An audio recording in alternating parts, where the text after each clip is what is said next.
ساعة 12 ኮይኑ ማዕድ ዜና ጀሚርሎም ጉጅለ ሕወሓትን ኦነግ ሸኔን ብራዕዳውያን ንኽምደቡ በቤት ምክሪ ሚኒስትራት ውሳኔ ሓሳብ መቕራቡ ግቡእ ምዃኑ ገለ ርእቶ ወሃብቲ ተዛሪቦም እቶም ውድባት ኣብ ንጹሃን ዜጋታት ብዘብፅሕዎ ግፍዒ ንፍርዲ ክቐርቡ ከም ዘለዎምን እቶም ርእቶ ወሃብቲ ገሊፆም ኣለዉ ርእቶቶም ነበርቲ ከተማ አዲስ አበባ ሪፖርተርና ዋለሊን ታምር ከም ስዕበው ወዲድዎ ኣለዉ በሀገሪቷ በአራቱ አቅጣጫ የምናየው አብዛ ሀገር በአርባዕትዩ አንፈት ንሪኦም ጭቡጥ ዝኾነ ፀገም ኣሎ ሰብ ይመውት ይመዛበል እዞም ፀገማት ከም መንግስቲ ሕዚ ኣብ ስልጣን ዘሎ ፓርቲ ብልፅግና ነገራት ካብ ብዙሕ አንፈት ርዩ ሓበሬታታት ኣብ ኢዱ ሒዙ እዞም ብራዕዳውያን ክምደቡ ዝበሎም ጉጅለታት ነዚ ሃገር ቀጻልነት ሰላም ከምፅእ ይኽእል ኢሉ እንተኣሚኑ ጽባሕ ድማ ነገራት ብሕጊ እንዳሓዘ ንሕጊ እናቕረበ ንህዝቢ እናርአየ ንፖለቲካ ሽርሒ እንተይኮነስ ብሓቂ ንሃገር መፍትሒ ይኸውን ኢሉ ስጉምቲ ዝወስድ እንተኾይኑ ከም ሓደ ዜጋ ምንባር ስለ ዝደልን ሃገረ ኢትዮጵያ ከይትፈርስ ክትቅጽል ስለ ዝደሊ ትኽክል እዩ ዝብል ሓሳብን ስምዒትን እዩ ዘለኒ የሚኒስትሮች ምክር ቤት ከሰሞኑ ባስተላለፈው ቤት ምክሪ ሚኒስትራት ኣብዚ ሰሙን ብዝሕለፈ ውሳነ ኦነግ ሸኔን ጉጅለ ሕወሓትን ብራዕዳውያን ምምዳቡ ኣብ ሃገርና ሰላምን ምርጋን ኣበርክቶ ኣለዎ ሕዝብ ሃገርና ብዘሎ ኩነታት መንግስቲ ስጉምቲ ከይወስድ ማዕቐፍ ሕጊ ስለ ዘይብሉ ከምዚኦም ዝበሉ ሓይልታት ኣብ ሃገርና ዝተፈላለዩ ከባቢታት ዘምፅዎ ነገር ፈልዩ እዞም ኣካላት እዮም ኢሉ መልሲ ብምሃቡ ንሃገርና ኮነ ንሕብረተሰብና ዓብዪ ኣበርክቶ ኣለዎ ስለዚ ሕዚ መን እዩ እንትበሃል እዚ ተግባር ረዓዲ ዝፍፅም ኣካል እንታይ እዩ ተባሂሉ እንትሕሰብ በዓል ዋናን ዝዓርፈሉ ቦታን ረኺቡሎ ማለት እዩ እኔ ይሄን ሀሳብ እንዲያውም በቃ እስካሁን እንዳሱ ለምን እንደዘገየ የሚኒስትሮች ምክር ቤት ለምን እንደዘገየ ራሱ አልገባኝም እዚ ውሳነ ሓሳብ ክሳብ ሕዚ ንባዕሉ ንምንታይ ከም ዝዘንግዐን ቤት ምክሪ ሚኒስትራት ምንታይ ከም ዝዘንግዐ ኣይተረድአንን እዩ ኣነ ከም ሓደ ኢትዮጵያዊ ይስምዐኒ ነይሩ ሓደ ጉጅለ ወይ እውን ውድብ ረዓዳዊ ዘብሎ ተግባራት ሕወሓት ኮነ ሸኔ ፈጺሞምዎ እዮም ምንም ሕቶ የብሎን ብሚድያ ቅድም ኢሉ ገለ ፓርቲታት ፖለቲካ እዞም ጉጅለታት ንምንታይ ብራዕዳውያን ይምደቡን ዝብል ይለዓል ነይሩ ሰምዕ ነርና ኢና መንግስቲ ክሳብ ሕዚ ንምንታይ ከም ዝተዓገሶም ግልፂ ኮንኩን ኣብ ራዕዳውያን ምምዳቦም ሚእታዊ ልክዕ ይባህላ በርካታ ህዝቦች እየተፈናቀሉ በርካታ ህዝብ ህይወቱን እያጣና የመኖር ዋስትና ውስጥ ጥያቄ ውስጥ ሲገባ ማየት ቁጽሮም ብዝሕ ዝበሉ ህዝብታት እንዳተመዛበሉ ህይወቶም እንዳሳኑ ውሕስና ምንባር ኣብ ሕቶ ኣትዩ ምርኣይ ካብዚ ዝገደደ ነገር ኣሎ ኢለ ኣይኣምነን ስለዚ መንግስቲ የግዳስ ዘንጊዑ እዩ እየ ዝብል እዚ ስጉምቲ ክውሰድ ዝነበሮ ቅድም ኢሉ እዩ እዚ ኩሉ መጥቃዕቲ ብፍላይ ኣብ ንጹሃን ዘይተዓጠቐ ህዝቢ ግፍዕን መከራን ክበፅሖ ምግባር ባዕሉ ኣዝዩ ዝሕምም እዩ መንግስቲ ቅድም ኢሉ እዩ ስጉምቲ ክወስድ ዝግብኦ ነይሩ ኣብዚ ጉዳይ ተለሳሊሱ እዩ እየ ዝብል ጉጅለ ሕወሓትን ኦነግ ሸኔን ብራዕዳውያን ክምደቡ ምኽኣሎም ተጀሚሩ ዘሎ ሰላም ምርግዓን ክልል ትግራይ ውፅኢታዊ ክኸውን ዓብዪ ሓገዝ ከም ዘለዎ ዋና ፈጻሚ ስራሕ ጊዜያዊ ምምሕዳር ክልል ትግራይ ዶክተር ሙሉ ነጋ ገሊፆም ሕብረተሰብ እውን ነዚ ተረዲኡ ኣብ ምርጋዕ ሰላምን ፀጥታን ክነጥፍ ፃውዒት ቀሪቦም ቴድሮስ አለማዮ ብስልክ ዘራሪቦም ኣለዉ ከም ዝፍለጥ ሓደ በዚ ከምዚ ናይ ብሽብር ዝትረጅ ናይ ባዕሉ ዝኾነ መስፈርትታት ኩሉ የዛምን ነገር ግን ክሳብ ትሕቲ ዘሎ ትግራይ ኣብ ጠቕላ ከም ሃገር ደረጃ እውን ዘሎ ሕወሓት ይኹን ኦነግ ሸኔ ኣብ ልዕሊ ሰላማዊ ሰባት ኣብ ጠቕላ እውን ነቲ ሃገር ከም ሃገር ዘናግዕ ዘብል ስራሕቲ እዚ ከምዚ ዓይነት ነገር ብግልፂ ንምውፅኡ ንብዙሕ ነገራት ክሕግዝ ይኽእል እዩ ኣብ ትግራይ ናይ ፀጥታን ድሕነትን ሰላምን ምርግጋፅ ናይ ባዕሉ ዝኾነ ዓብዪ እጃም ክህልዎ የዛምን ምክንያቱም ብዓብዪ ፀገም ዝኒሀ በየቦቱ ህፃውንቲ ቆልዑ ብምሓዝ ኣብ ከተማ ሰላማዊ ሰባት ብምፅዋዕ ብምቕፃል ኣብዚ ቀፃሊ ዘለዎ ነገር እናስርሐ እዩ ዘሎ ስለዚ መብዛሕትኡ ግዜ እዚ እዚኦም ናይ ሽግር ስራሕቲ ብፍላይ ሰላማዊ ሰባት ስለዚ ነገር ንምእዋጁ ህዝቢ ፈሊጡ ካብዚ ንክእቀብ ናብ ሰላማዊ ንሮ ንክምለስ ናይ ባዕሉ ዝኾነ ኣስተዋፅኦ ክህልዎ እዩ ዝሓስብ እቲ ውሳነ ከመይ ኢልዎ ኣግባብነት ዘለዎ እዩ ኢሉ ኣድላይነት እዩ ውሳነ ኣድላይነት እዩ እዋናዊ ኢለ ዝሓስብ ምናልባት ምስቲ ናይ ሃገር ማለት ከም ክልል ከም ተዓንቶ ዝብሉ ኮይኑ ናይ ሃገር ሰላምን ምርግዓን ንምፍጣር ናይዚኦም ክልተ ጉጅለታት ምፍራጅ እንታይ እዩ ዘለዎ ምክንያቱ እዚ ናይ ባዕሉ ነዚኦም ዝተሓበር ነዚኦም ሓቢሩ ዝሰርሕ ንኩሉ ናይ ባዕሉ تجعلنا تلوي كم ده تكرجو قبل نورا لومي نبيهم دبر نبيهم زين بالمن نوزي تحاور تحدث تجبر بزي واجبي هذا السلام من رجعت الله يسلم وسلامات بحسب وجد زي فرطو نجر هيوتنا سوات مدفع سلام وسلام الجوق النسيف بعوض ما كهذا اللي هي بكتات جوز لنا مدشات أبزوتو يقول المسلمات من كل كما كلا زياتهم وانا نت بتصرف وسلام هذا في الكلام في المنواب مثل ما قلت نازل حزبي نتهزي كل نجر نحن تاكل سلام في الزكونة ما يهزي تفتح لحنكن على كل في الزكونة زين مقارنة هم جاء نتاج بتبرع درجة ونكون بهذا الدرجة ظلوا فايدة له حضرة السد قال هم جاء نت مناتهم حضرة السد برد في الله تقرأ كتر كله أنا تهزي كسافة جد نزلوا تجمعات بتوع لخنا تأخر له يعني كل تجمعات بدأ فزلنا سبحان الله عم نقول كا بيتش مفتار السلام عليكم كمارك موت نرد خاطر بدلنا هاي ناشد الفرح الذي تهزي يدو توزيع أكبر له إزمي ما عندهم سلام سلام ما بدي كل نجار بسلام ما بدي هزي تكب سلامي نايف مهم ستان حنة كلنا وعلو الذي المقدار هذه ستان حنة طعم دماغ الذي ناوي حبنا قلتو صراحتي هذه نفسها تسوي الذي كبير ترحيل إذا كنت جعلت أواش ترقم زلوه ما نجم سوي نصف صاب زغنوان يدوخ صاب نصف زغنوان من يدوخ زلوه قد ما أوزي بعضه أوزي تحدث زغنر أو تطلع زغنر أو يقول حسب سيدي هزمنا ملا يتطور تعالى كم هذا كم كلل يدير الخلاص الذي كيقول جلسي معني فايدة زلوه نمان يوم لسه كل المحاورة كذي خمسة مدقاف كم التحوار نتا مقام ذرلي نتا أذكر كل جيسر نتا لما هم جعلت ونجل ذرقف مستحاور انت اللي بنا وقلت حتى تقدري أو زين سمعتي مس زي تتححزو مبره كبنا غازدنيا رأي تسفى مريم أبقى تامس مرة سلكنا يزركب تعنها بالله تعنها بالله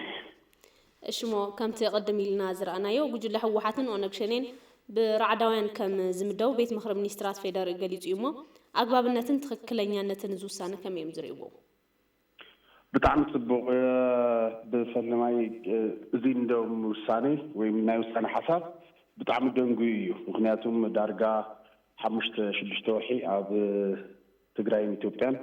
عب مزبالن عب عوي شجر ودي غلا زيد ما شجر وانا منسيو ويم كله نهزب موت نهزب مفتنقال زمتو حوحاتيو نا زي ناتو تلاخيو وشتشلني بهالون بتحقق كم تقمت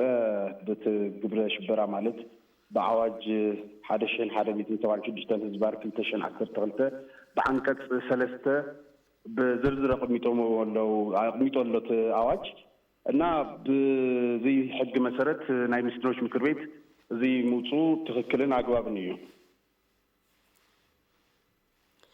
الشمو أزو سنة بسلام نرجع نهجر زل واسطوات أختي مسل يبلو بتعمل صبغ بزياتهم بدي سوات أبو إثيوبيا نساب بقاتهم زمروح مالت بوحات تلاختن أفتح من سخونو أكلات أبتفعل على أبو إثيوبيا قبرش برانا قوري سلامي سواتنا تقتلوا اليوم النبرتنا ودميو سواتنا تفنق على اليومنا بفل حزي إسكابت ما بقدمت ما اللي يوسخوا جاي مستدادر زلوا سبات عم مقلب بقدمين بمساريا تكسون حدا نايزون حلافي قصيل له ناي وقرن ناي مقلون سبات مويتهم يوم ناي جاي مستدادر بقدام نجود ما عبيد تنشو كلام سب مويتله جن سلامه يسويه أبت أو حوزينون درجة ثلاثة حدا سبات بحنت مع التقاتيلهم يوم إذا كل قطعة تجبر زلوا ياو حوحات ويم جنتا يو السطرة كيكونا أب نعاتهم زردوهم نعاتهم وفتح مزخونو በአቶም ዝሓለፈሎም በትግራይ ህዝብ ደም ዝንግዱ በዓል ሓፍትታት ኣለው ንሳቶም ቁጥጥር ክግበረሎም ኣሎ ኣብቲ ኣዋጅ እውን ተቐሚጡሎ እዚ ውሳነ ትክክልን ኣግባብን ስለዝኾነ መብት ከምጽ እዩ እሺ አመወዳት ኣብ ቀጻሊ ህዝብ ከም ህዝቢ መንግስትን ከሰላም ንምስፋን እንታይ ክገብሩ ኣለዎ እንግዲህ አካል እዚ በፍላይ ኣብ ትግራይ ዘምጾ ሳዕዊናት ይፍለጥ እዩ ብኻልኣይ ድማ ማይ ከይነብራ ትግራይ እንደገና ሕዚ ህፃውንቲ ክውዱ እኽሊ ኸይ ህብረተሰብ ተፈናቀለውን እርዳታ እኽሊ ኸይረክብ መብራህቲ ከስእን ብዙሕ ናይ ግብረ ሽብራት ሙከራታት እናተገብሩ ሰባት እውን እናተዓፈኑ እናተወሰዱ እናተቀተሉን እዩ ስለዚ ህብረተሰብ ነዚኣቶም ሰባት ብሽብርተኝነት ተፈረጁ ፓርላማ ከዝቆዩ ዝብል ግምት ኣለኒ እምነት እውን እና ህዝቢ እዚኣቶም ዝንቀሳቀሱ ዘለው ኣብ ግብረ ሸበራ ተዳለው ሰባት ዋላ በዓል ሓፍቲ ይኩን ኩሉ ክጥቁምና ከመንግስት ሪፖርት ዝምልከቶም ጸጥታ አካላት ሪፖርት ክገብር ኣለዎ ምክንያቱም ናይቲ ሰላም ምስኣን ዋና ተጎዳይ ዝኾነ ህዝቢ ንሳቶም አይኮኑ ንሳቶምማ ብዙሕ ገንዘብ ደቆም ቤተሰቦም ናወጻኢ እዮም ዘለው ስለዚ ህዝቢ እዚ ተረዲዩ ጥቆማታት ክገብር ኣለዎ ንሕና እውን ብዝከኣልናዮ መንገዲ እዚ ዝገብሩ ዘለው ሰባት ክንጥቁም ኢና ካሊ ድማ ያው በመጀመሪያ ወጻኢ ዓዲ ብግብረ ሽበራት ተዳለወ ሰብ ወይም አካል መጀመሪያ ገንዘቡ ዘንቀሳቅሶ እዩ በመንግስቲ ቁጥጥር ዝግበረሉና ክውረስ ዝግበር ስለዚ ንፈልጦ መረጃታት ኩላትና ንመንግስቲ ንዝመልከቶም አካላት ጥቆማ ክንህበለና እሺ ጋዜጠኛ ራእያ ተስፋ ማርያም ኣብ ቀጥታ መስመር ስልክና ኣቲኻን ዝሃብካና መምርሂ ኣዝየ ዘመስግን ክብረት ያበለይ ሰናይ ምሸት ሓይልታት ጥፋት ጉጅለ ሕወሓትን ኦነግ ሸኔን በቤት ምክሪ ሚኒስትራት በገብረ ራዕዲ ንኽስየሙ ዝተመሓላለፈ ውሳነ ኣብ ኢትዮጵያ ሰላም ንኽረጋገጽ ዘኽእል ምዃኑ ምስ ኢቲቪ ጻንሒት ዝገበሩ በዓል ሞያ ሕጊ ገሊጾም ኣለዉ ቶማስ ሃይሉ ወዲድወሎ ኣባደመቀ ኢትዮጵያ ሓዊሱ መፋሰስቲ አባይ 11 ሃገራት ዋላ እኳ እንተኾና ግብፅን ሱዳንን ግና ስምምዕነት ባዕዳዊ መግዛት ብምጥቃም በብሕታውነት ንዘመናት ክጥቀማሉ ምጽንሕን ዝግለጽ እንትኸውን ኣብዚ ሕዚ ወቅቲ ድማ እዚ ንምቕጻል ኣብ ምስራሕ ከም ዝርከባ ምሁራን እቲ ዘርፊ ይሕብሩ እዮም ኢትዮጵያ ልዕሊ 86 ሚታዊ ማይ ናይል እትፍልፍል ሃገር ምዃና ዝፍለጥ እንትኸውን ንብዙሓት ዘመናት ከይተጠቐመትሉ ከም ዝጸንሐት ድማ ይግለጽ እዩ ነዚ ቀንዲ ምኽንያት ድማ ውሽጣውን ግዳማውን ኢዳታውነት ምዃኑ ምሁራን ይገልጹ እዮም ውሽጥን ኣብ ደገን ንምትሕንኻ ህንጸት ግድብ ህዳሴ ኢትዮጵያ ዝስርሑ ዘለው ስራሕትታት ብምጽዋር ንኻልኣይ ዙር ምምላእ ማይቲ ግድብ ምድላዋ ብወገን ሱዳንን ግብፅን ክሳኻዑ ዝብል እምነት ስለዘይነበሮም ሕዚ እውን እዚ ንምትዕንቓፍ ኣብ ምስራሕ ከም ዝርከቡ ምሁራን ገሊጾም ናይል ዓረብ ወንዝ ነው እስከ ማለት ናይ ዓረባት ዋሓዚ ማይ እዩ ክሳብ ምባል ሃገራት ዓረብ ኣብ ምትእኽኻብ እንተተነኺዩ ብዝብል የፈራርሑ ኣብ ኢትዮጵያ ዘይምርግጋእ እንተሃልዩ ድማ ንኹሉ ኣፍሪካ ንምእማን ኣብ ምዝውዋር እዮም ዝርከቡ እዚ ድማ ኣብ ውሽጢ ዓዲ ዘሎ ጽዕንቶ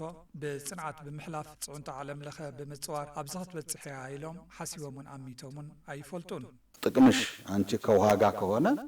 እትረብሓ ኣማይ ዝተደረኸ እንትኾይኑ እቲ ማይ ብቐጻልነት ንኽውሕዝ ልምዓት ንኸይስራሕ ምግባሪ ልምዓት ንኸይስራሕ ድማ እቲ ሃገር መንግስቲ ዘይብላ ምግባሪ ጥንኩር መንግስቲ እንተዘይሃልዩ ልምዓት ይመጽእን ልምዓት ንምልማዕ ዝተረጋግዐ መንግስቲ የድሊ እዩ እዚ ንምግባር ድማ ዝረኣዩ ረብሻታት ክስፋሕፍሑ ምግባር ኣፈላላያት ተጠቒሞም ብትልሚ ክፍጸም ምግባሪ እዚ ድማ ብገንዘብ ኮነ ብሚድያ ሓገዝ ተሓጊዙ ኣብ ብዙሓት ሃገራት ዝፍጸም እዩ ንሕና ድማ ኣብዚ ውሽጢ ኢና ንርከብ ልምዓት ኢትዮጵያ ንምትዕንቓፍ እተን ሃገራት ፍልልያት ኢትዮጵያውያን ኣብ ምስፍሕፋሕ ትኩረት ምግባርን ዝሕብሩ እቶም ምሁራን ብሄር መሰረት ዝገበራ ወዳድባ ፖለቲካ ኢትዮጵያ ጥጡሕ ባይታ ከም ዝፈጠረለን ዘመላኽቱ እንትኾኑ ኩሉ ዜጋ ፈላላያቱ ብምጽባብ ንሉዓላውነት ሃገሩ ብሓባር ጠጠው ክብል ከም ዝግባእ እቶም ምሁራን ኣመላኺቶም እዮም ህዝቡም በደንብ ማገናዘብ ግራን እቲ ህዝቢ የማነ ጸጋም ብዝግባእ ምግንዛብ መንግስቲ ድማ ጥፋት ቅድሚ ምፍጻሙ ቀዲሙ ከፍሽሎ ይግባእ እዚ እንተዘይኮይን ድማ ቀዲሙ ክበጽሕ ይግባእ ሰለስቲአን ሃገራት ብፍትሓውነት ክጥቀማ ክጥቀማሉ ዘኽእል ብዘይ ኢዳታውነት ኣብ ስምምዕነት ክበጽሓ ከም ዝግባእ ዝተሓበረ እንትኸውን ግብፅን ሱዳንን እቲ ጉዳይ ዓለም ለኸ ክላበስ ብምግባር ኢትዮጵያን ከይትርባሕ ዝሓዝዋ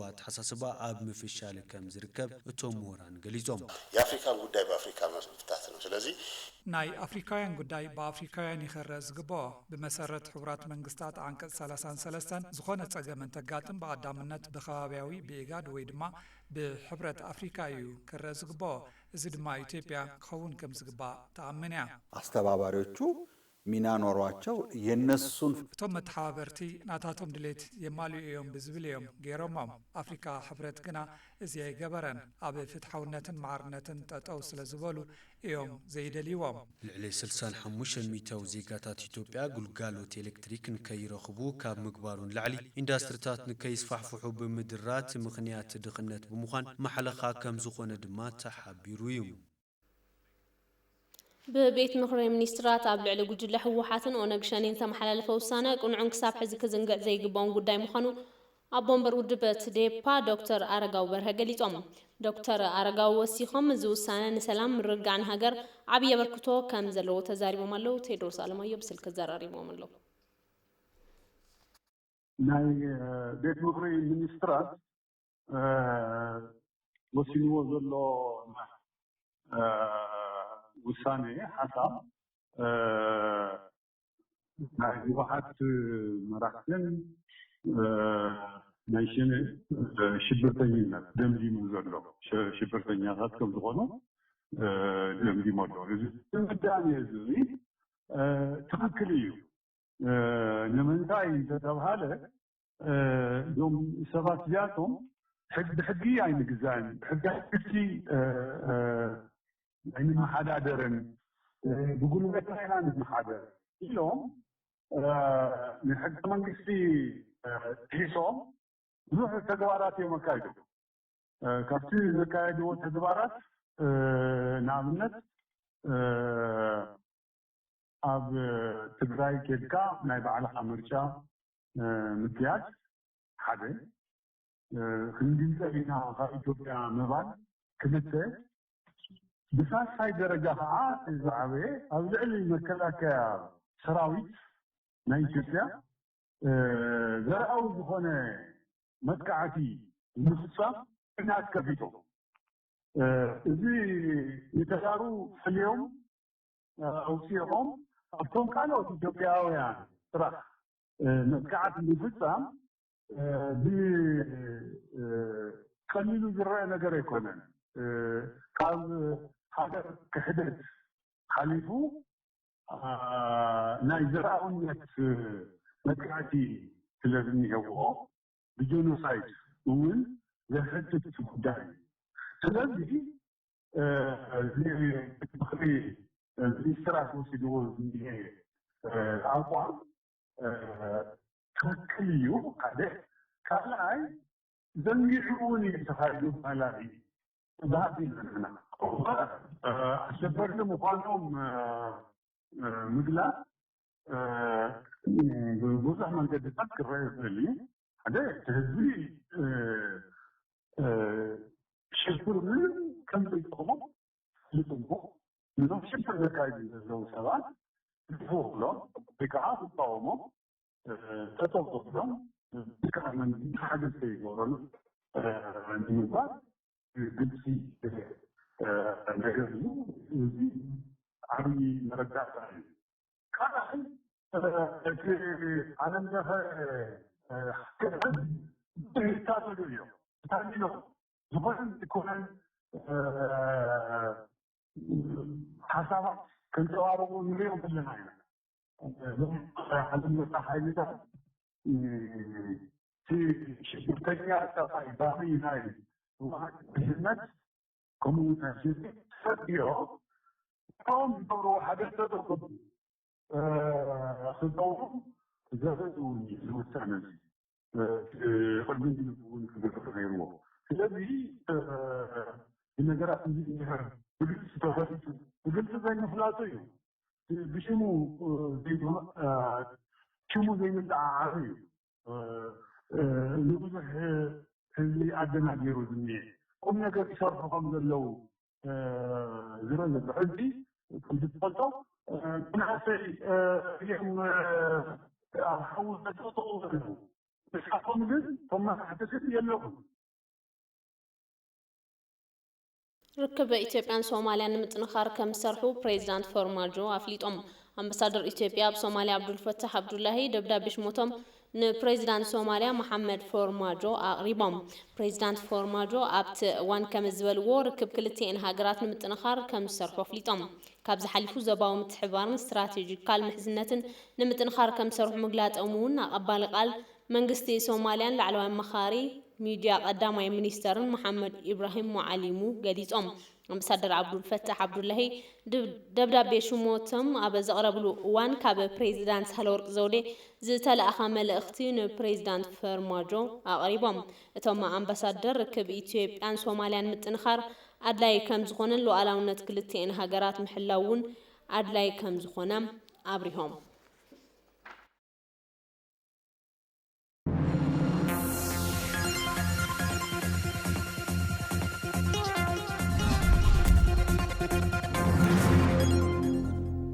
بورد مرزا إثيوبيا شرش هاجراو مرزا فسد حبريتو كتناخر كم زقبا سمويا مرحبت معخنات قاليتهم سمويا مرحبت معخنات تبورد حز مرداتا بقلطوف مهاب كفتات اللويلهم تسفايج عني زواردو يبرها قادي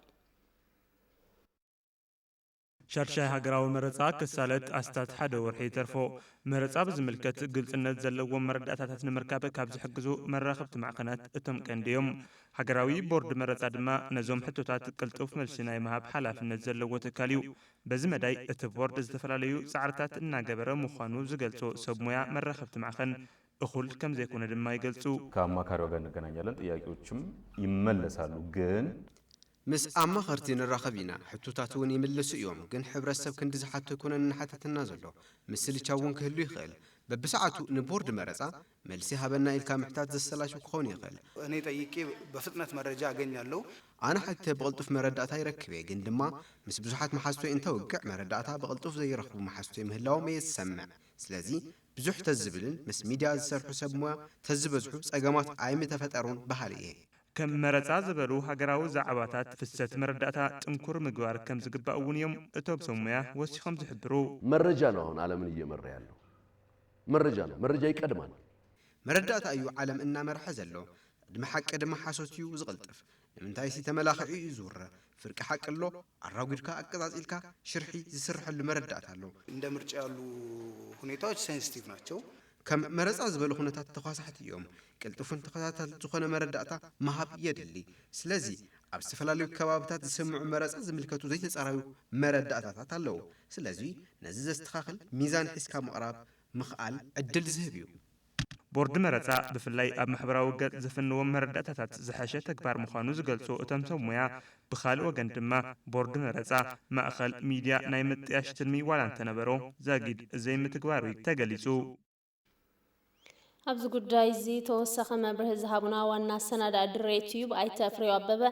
حبريتا مرت أبا بوان تبتحين مقبار هاقراو بورد مرت آن مرة خبت حفاش وانا وحبريتا كزرقه يقبايلون عدتي تترى فرطو تترى برجع بوردنا مالتي تشالال لنا داغماي كم بحدوش زتهانسة بورد مرت آي مباليكال بفلاي محبراوي قزعات متأسسار أبا متقام حبريتا نمبز أحز قبرو زعري بأون تخلع زلو إلى إذا حسب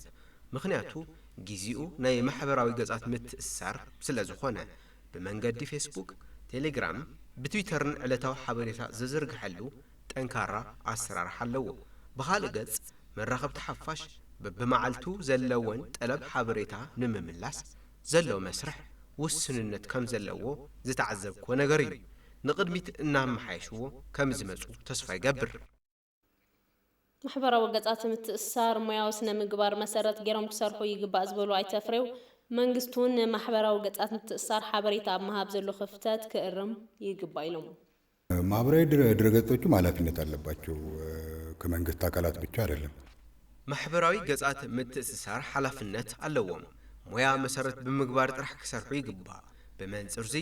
ዓርሶም ክግምግሙ ኣለዎም ቀልብን ምግዛእ ጥራሕ ዝቐርቡ ሓበሬታ ከይኮነስ ማሕበረሰባዊ ረብሓ ዘለዎ ሓበሬታውን ጎንን ጎኒ ከቕርቡ ኣለዎም ትካላት መንግስቲ እውን ሓበሬታ ብምምጋብ ሓላፍነቶም ክፍጽሙ ይዝግባ ማሕበራዊ ገጻት ምትእስሳር ኮይኖም ከም ሚድያ ሓይሊ ሰብ ቆጺሮም ኩሉ ነገር ወዲቦም ንዝሰርሑ ልክዕ ከም ማዕኸን ዜና ብምቁጻር ብሓበሬታ መብጻሕ ክትሓባበሩ እንተኺሎም ዝረአዩ ክፍተታት እናተመሓየሹ ክኸዱ እዮም ኢለ ይኣምን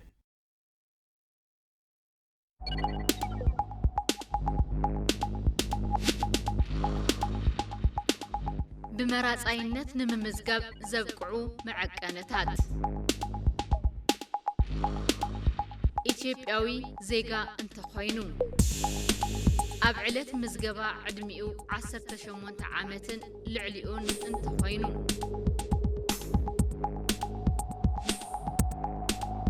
ኣብቲ መረጻ ክልል እንተወሓደ 6 ወርሒ እንተነይሩ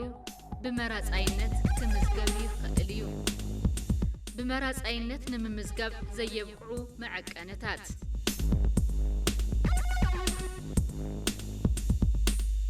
بمخنيات حمام أمرو عقم موسان زيولو مخانو سلطان بزلو أكال ويكعا بوقع مرداتا زقربلو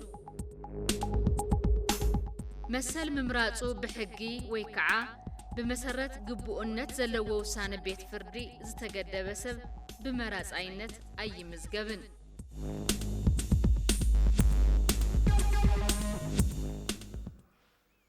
بعلة تنسايب سلامكم استخبركم شون بوليس أدليس أبافليتم اتكمشن حبرات سب نزقبر قنع متحبارن حلافنتهم بوقعات مستواتو أكلات تاتتان مسقانا غريبهم بعلة تنسايب بسلام نكخبر نبرتي تختما بقونا أكلات تاتطويلهم قبو متحبار مقبارهم يو اتكمشن فليتو زلهم حبرات سب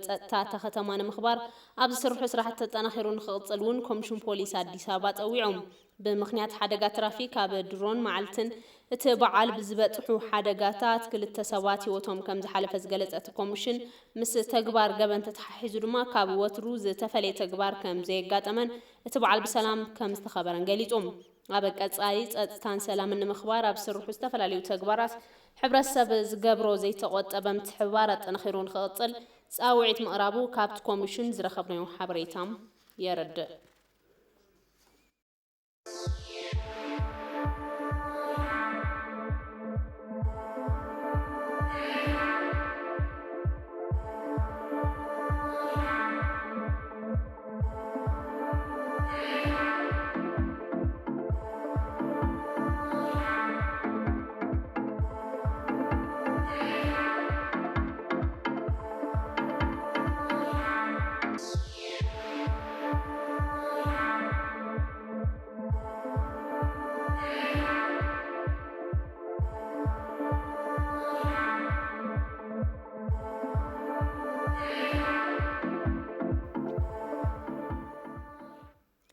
ኢትዮጵያ ነጽዕንቶታት ውሽጣውን ደጋውን በምጽዋር ነኻልኣይ ዞር መምላእ ማይ ግድብ ህዳሰ ምድላው ምግባራ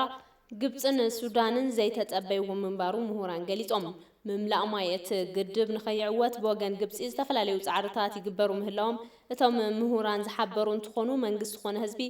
ውሽጣዊ ሓድነቶም ከሐይሉ ከም ዝግባእ አተሓሳሲቦም ኣለው አዲስ ዓለም ተሾመ ወዲዳቶላ አባት ደመቀ ቤት ምኽሪ ሚኒስትራት ኣብ ዘካየዱ ስብሰባ ንጉጅለ ሕወሓትን ወነግሸኔን ብግብረ ራዕዲ ንክስዮሙ ዘኽእል ውሳነ ሓሳብ ምቕራቡ ዘዘከር እዩ ውሳነ ሓሳብ እቲ ቤት ምኽሪ ስዒቡ ምስ ኢቲቪ ጻንሒት ዝነበሮም በዓል ሞያ ሕጊ ዝኾኑ ዋይተ ውብሸት ሙላት እቲ ውሳነ ዝደንጎ ምዃኑ አብሪሆም እዮም እነዚህ ድርጅቶች እንደውም እስከዛሬ ድረስ አሸባሪ ተብለው ባለመፈረጃቸው እዞም ውድባት ክሳብ ሕዚ ብግብረ ራዕዲ ዘይምስያሞም ዝደንጎየ እዩ بجبر رعد مسيامهم حدن كلتن يبلون أب عالم بجبر رعدي كاب استسيمو دباتنا العليهم جبنات فتسمهم هساونتي زقتلون تونسات الديتات بمحرد هساونتي زوجويهم هذي أب عالم زلوا زي فتسموه تكبارين توم جلتات بجبر رعدي كسيوم مخالهم كابوشتن وزعن زجبر لهم زنبرة حجز تتوزب بليو كبلو توم بعلم يحقق جليزهم بكل ما جرات ميتوقعوا عندنا درجة አሸባሪ ወይ መሽብር ድርጅት ብሎ ከም ዝፍለጥ ኣብ ኩሎም ሃገራት ግብረ ራዕዲ ልካም ምዳብ እንተወሓደ ክልተ ረብሓታት ኣለዎ እቲ ሓደ ዝተፈላለዩ ሓገዝ ናውቲ ኣጽዋራት ከይረኽቡ ይገብር እዩ እዚ ድማ ካብ ውልቀ ሰብ ትካል ኮነ ወጻኢ ዝግበር ዝሓውስ እዩ ብገበን ድማ ይሕትት እዩ ካብዚ ብተወሳኺ ድማ ምስ እዞም ኣካላት ርክብ ዝህልዎም ኣካላት ንኽዕቀቡን መሰረቶም ንኽጠፍእን ይገብር እዩ። እቶም ትካላት ሽሞም ክልውጡ ይኽእሉ እዮም። ሽም ኮነ ኣርማ ምልዋጥ ምስ እዚ ኣካል ኣይኮንኩን ምባል ካብ ተሓታትነት ስለ ዘየድሕን እዚ ኩሉ ዝሓውስ እዩ ዝኸውን። ኣብ ኢትዮጵያ ውሕስ ሰላም ንምርጋጽ ሓይልታት ጥፋት ብግብረ ረዓዲ ክስየሙ ምግባር ኣድላይ ምዃኑ ኣይተ ውብሸት ሙላቱ ሓቢሮም እዮም። በህዝብ ተወካዮች ምክር ቤት መጽደቅ አለበት። ኣብ ባይቶ ወከልቲ ህዝቢ ቀሪቡ ክጸድቕ ኣለዎ። ኣቐዲመ ከም ዝሓበርክዎ ሓገዝ ናውቲ ኣይረኽቡን። ካልኦት ኣካላት ምዞም ትካላት ርክብ ንኸይፍጽሙ ስለ ዝኽልክል እዚ ማለት ርክብ ምፍጣር ኮነ ኣባል ምዃን ገበን ስለ ዝኾነ መንግስቲ ስጉምቲ ንኽወስድ ይሕግዞ እዩ። ሰላም ኣብ ምርግጋጽ ድማ ዝሐሸ መማረፂ እዩ ኢለ እየ ዝሓስብ ጽቡቕ ስጉምቲ እዩ። ነቶም ሓይልታት ጥፋት ኣብ ምውጋእ እቲ ሕብረተሰብ ሓድነቱ ብምሕላው ውሑስ ሰላም ከረጋገጽ ከም ዝግባእ ድማ ተሓቢሩ እዩ። ዜና ወጻኢ ቤት ምክሪ ወታደራት ቻድ ኣብታ ሃገር ስግግር መንግስቲ ከም ዘጣየሸ ገሊጾም